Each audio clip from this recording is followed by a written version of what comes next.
Daniel Reeves was the kind of man who believed in quiet routines and hard work. Every morning, he left their small suburban home in Columbus, Ohio, at sunrise, kissed his wife Laura on the forehead, and promised to be home in time for dinner.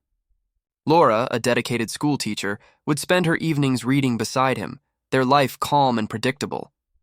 They didn't have children, but they had built something that felt complete, a peaceful existence that many envied.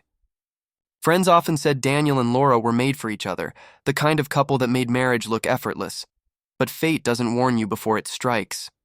One cold evening in February, Laura collapsed in their kitchen without a sound. Daniel found her lying motionless on the floor, her teacup shattered beside her. The paramedics arrived within minutes, but by the time they got to the hospital, the doctors' faces said everything. Laura had suffered a massive brain aneurysm. The surgery saved her life, but she didn't wake up. She slipped into a coma, her body alive but her mind locked away somewhere unreachable. For the first few weeks, Daniel refused to believe what had happened. He spent every hour at the hospital gripping her hand, whispering stories about their favorite trips, hoping she'd stir, blink, anything. The doctors told him she might never wake up, but Daniel ignored them.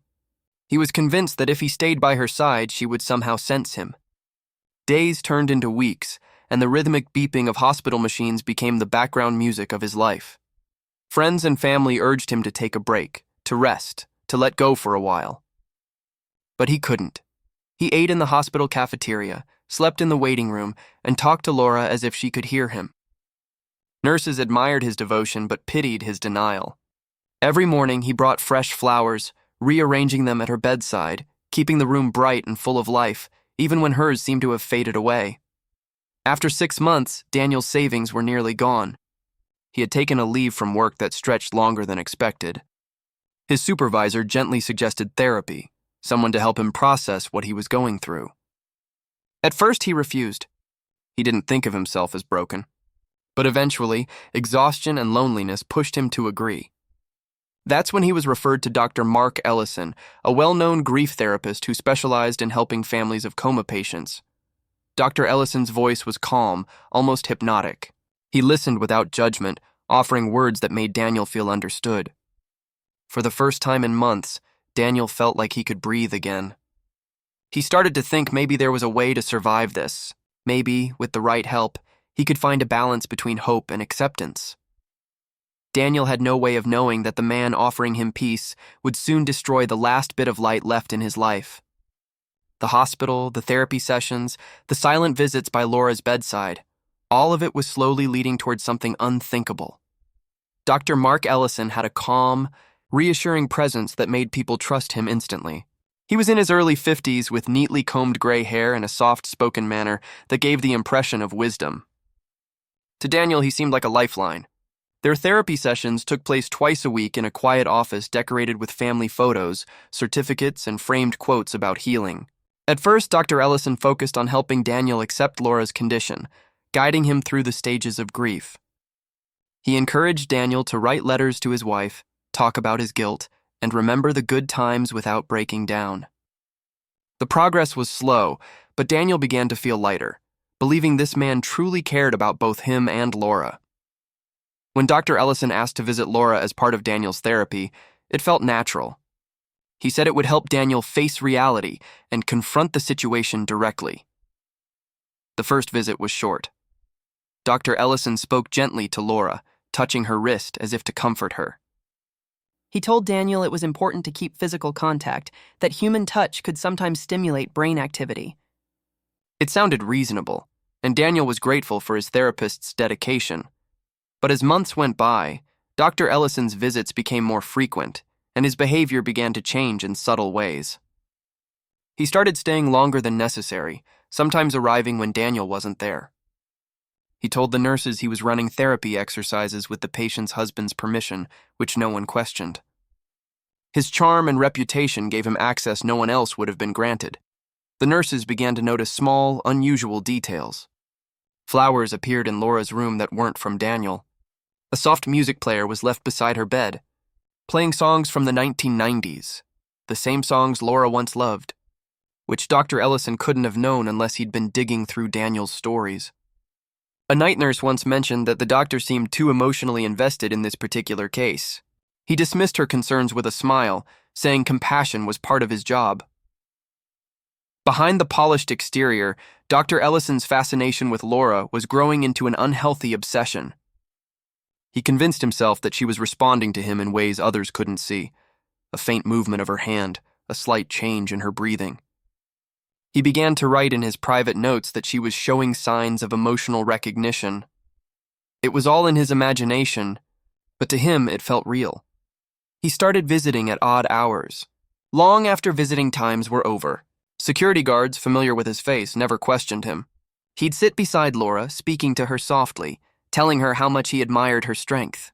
He began bringing her small gifts, a necklace, perfume, even a silk scarf, personal items that no doctor should ever give a patient. Daniel remained completely unaware. When Dr. Ellison said he was making progress with Laura's care, Daniel felt hope.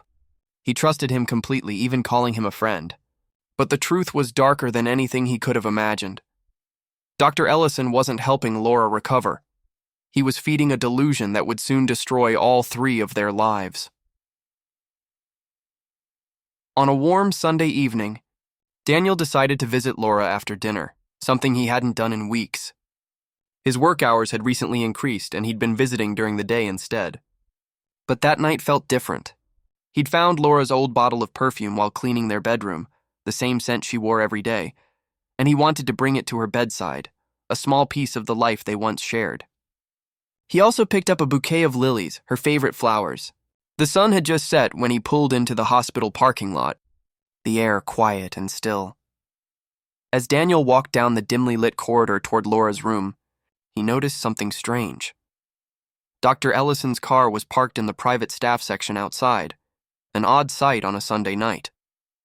He brushed it off at first, assuming the doctor was working late, but a growing unease began to settle in his chest. When he reached the long-term care wing, most of the lights were off. Only a faint glow came from under Laura's door.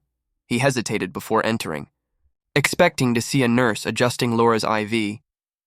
But the sound that reached him was different. A low murmur, the kind that carried a personal tone rather than a professional one. He gently pushed the door open just a few inches and froze. Inside, Dr. Ellison stood beside Laura's bed, speaking to her softly. His hand was resting on hers, not in a clinical way, but as if he were holding it with affection. On the table next to them sat an opened bottle of wine, 2 glasses, and a flickering candle. The soft smell of the wine mixed with the sterile scent of the hospital, creating something deeply unsettling. Daniel's first thought was disbelief. His mind scrambled for a logical explanation.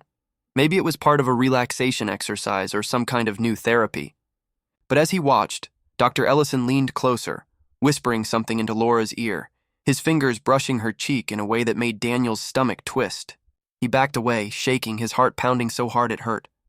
Every instinct told him to burst into the room, but shock pinned him in place. He quietly stepped back, closed the door, and walked down the hall in silence. The lilies he'd brought were still in his hand, now crushed from the pressure of his grip. When he reached his truck, he sat in the driver's seat for several minutes, staring blankly at the steering wheel. His thoughts raced from confusion to fury, from heartbreak to pure rage. The next day, he tried to get answers. He asked to see the hospital's security footage from the previous night, but the request was denied due to privacy policies. The staff dismissed his suspicions, suggesting that he was misinterpreting what he saw out of emotional distress. No one believed him. That rejection changed something inside Daniel. The betrayal, the humiliation, the disbelief, it all started to twist into something darker. He couldn't stop replaying the scene in his mind, the image of that candle burning beside his unconscious wife. Every time he closed his eyes, it played again like a cruel movie.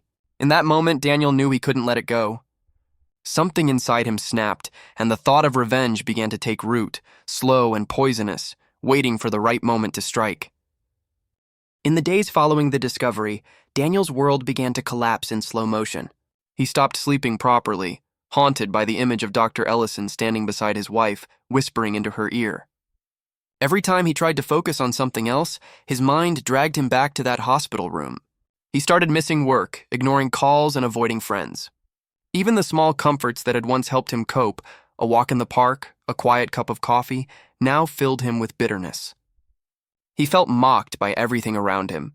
The hospital continued to praise Dr. Ellison for his dedication, while Daniel silently carried the truth no one wanted to hear. He tried once more to talk to the administration, describing what he saw, but they dismissed his claims, calling them emotional reactions caused by grief. He realized then that no one would ever believe him. The man everyone respected as a compassionate doctor was, in Daniel's eyes, a predator hiding behind kindness. That realization pushed him past the edge of reason. A week later, he made a decision that would change everything. Late one night, Daniel drove to Dr. Ellison's office.